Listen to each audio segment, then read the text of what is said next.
Je voudrais vous parler ce matin d'une femme. Une femme qui a compris aussi qu'il faut nourrir l'esprit de l'enfant des choses de Dieu. C'était au départ une femme qui souffrait. Elle s'est dit, je vais arrêter de souffrir. Tu n'es pas obligé de subir, tu peux contre-attaquer. On peut penser que c'est la souffrance qui a déclenché la prière. Dieu a réveillé son esprit. Voilà ce qui a déclenché la prière. Quelquefois tu pries et tu penses qu'il n'y a rien. Mais quand Dieu réveille ton esprit, c'est plus le même genre de prière.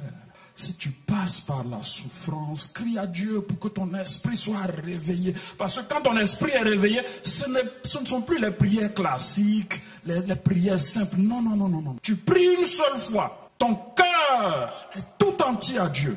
Et puis tu sais que tu as fait quelque chose. Elle n'avait pas d'enfant. Donc elle a demandé un enfant. Elle a demandé un enfant pour le rendre au Seigneur. Tu as fait un vœu à l'Éternel. Et puis tu remets. Attention. Quand tu as pris un engagement dans la maison de Dieu, ça devient sacré. Il ne faut pas prendre cela à la légère. Mais pourquoi Anne a fait ce vœu? Le vœu de Anne signifiait, tu es plus important. Toi, Dieu, tu es plus important que ce que je te demande. Je te demande un enfant. Mais comme tu es plus important, je te donne cet enfant. Qu'est-ce qui pousse à faire un vœu? C'est l'amour pour Dieu qui pousse à faire un vœu. Tu ajoutes un vœu à ta prière et puis ça devient magique et puis tu as l'exaucement. Non. Si tu as fait un tel vœu et si l'Éternel t'a donné l'enfant, ne considère pas cet enfant, ne le prends pas à la légère, ne minimise pas, ne néglige pas ce que tu dois lui apporter spirituellement. Tu dois t'engager chaque jour à le conduire dans la présence de Dieu. Tu dois t'engager chaque jour à prier avec lui. Il n'y a pas d'âge pour conduire l'enfant dans la présence de Dieu. Jean-Baptiste, il était dans le ventre de sa maman. Et puis il ressentait les choses de l'esprit. L'enfant, dès qu'il naît là, ta mission c'est de lui communiquer la présence de Dieu. Alors même si c'est pas parler, même si c'est pas lire, tu peux prier pour lui. Tu peux chanter, adorer. Il va ressentir aussi la présence de Dieu parce que Dieu lui a donné un esprit. Silo, ce n'est pas seulement l'église, c'est ta maison, le lieu où l'enfant est. Chaque jour dans cette maison où tu habites, tu dois servir la présence de Dieu à ton enfant. Donc Silo, c'est ta maison où il doit avoir la présence de Dieu. Silo, c'est l'église où tu dois conduire l'enfant. Mais Silo, c'est aussi ta vie. Il faut être des parents profonds et spirituels. Malheureusement, l'enfant ne décide pas pour lui-même. Il dépend de toi pour tout ce qu'il va recevoir spirituellement. Nous avons des valeurs à communiquer aux enfants. Pas juste des messages à leur communiquer. Et si tu veux communiquer à l'enfant une valeur que ce n'est même pas une valeur pour toi, ça devient juste un message, ce n'est plus une valeur que tu lui communiques. J'aimerais que vous reteniez 4 P. Le premier P, c'est parent. Tu es un parent. Le deuxième P, tu dois être profond. Tu dois être profond spirituellement. Tu dois aimer Dieu.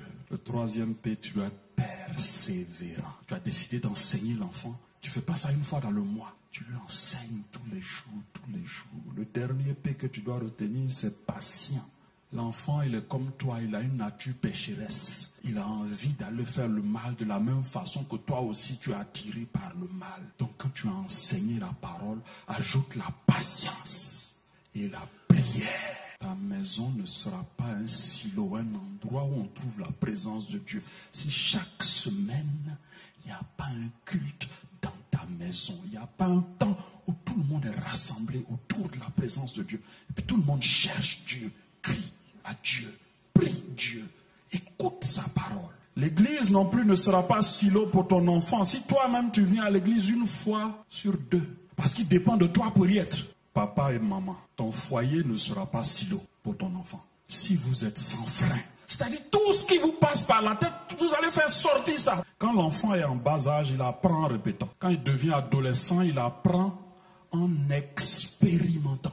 Et quand il devient adulte, c'est la somme de ce qu'il a répété et de ce qu'il a expérimenté qu'il devient. Qui est devenu l'enfant que Dieu a donné à Anne? Samuel.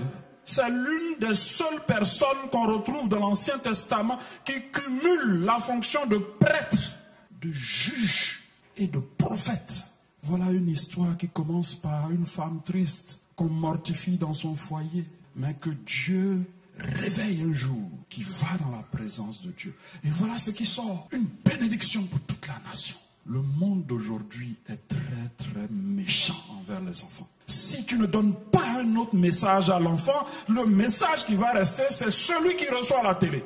Est-ce que tu veux éduquer un enfant qui fait la différence dans ce monde?